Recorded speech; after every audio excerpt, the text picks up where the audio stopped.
આ જે સમગ્ર વિષય છે એની અંદર અમિત ગુપ્તા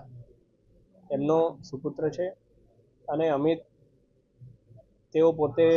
કતારમાં છેલ્લા 10 વર્ષથી ત્યાં કામ કરી રહ્યા છે અને કોઈ કારણસર એમને જ્યારે રેસ્ટોરન્ટમાં જમીને બહાર નીકળ્યા ત્યારે ત્યાંના જે લોકલ જે સિક્યોરિટી એજન્સી હોય એમના દ્વારા એમને કસ્ટડીમાં લેવામાં આવ્યા અને જ્યારથી એમને કસ્ટડીમાં લેવામાં આવ્યા ત્યારથી તેઓ સંપૂર્ણપણે સંપર્ક વિહોણા છે. અમિતભાઈના માતા પિતા તેઓ ત્યાં કતાર જઈને પણ આવ્યા અને એકવાર એમને મળ્યા પણ ખરા, પરંતુ ના તો એમનો જે કોઈ પણ વિષય કોઈ કાયદાકીય કોઈ પ્રક્રિયાના ભાગરૂપે એમને જ્યારે અટક કરવામાં આવી છે, પરંતુ એ કાયદાકીય કારણની કોઈ ઇન્ક્વાયરી પણ નથી થતી અને એમનું નિરાકરણ પણ આવી નથી રહ્યું. આ બાબતે એમણે વિવિધ માધ્યમોમાં પણ રજૂઆત કરેલી છે. આપણા વડોદરાના આપ જેવા જાગૃત મીડિયા દ્વારા પણ આ બાબતે ખૂબ જ સારું ફોલોઅપ લેવામાં આવી રહ્યું છે. ત્યારે આ બાબતે કતારના એમ્બેસીનો જે દિલ્હી ખાતે સ્થિત છે તેમનો સંપર્ક થાય અને આ બાબતે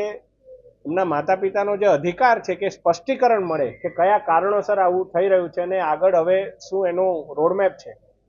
આ બાબતની રજૂઆત સ્ટ્રોંગલી મારા દ્વારા કરવામાં આવશે. નિશ્ચિતપણે કોઈનું પણ દીકરો હોય અને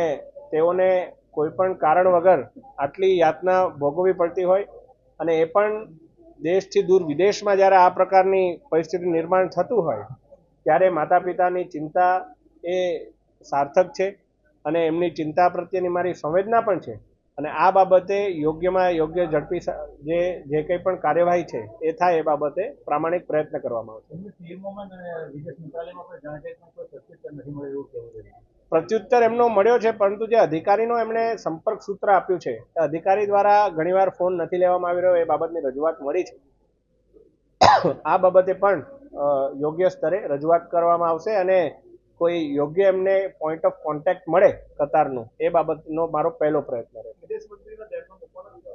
ચોક્કસ આ બાબત ઓલરેડી ટેલિફોનિક રીતે મેં શુક્રવારે જ વિદેશ મંત્રીજીને આ બાબતે ચર્ચા કરી છે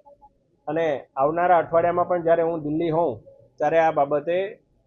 પ્રાયોરિટીમાં કામ થાય એ બાબતનો પ્રયત્ન કરવામાં આવશે.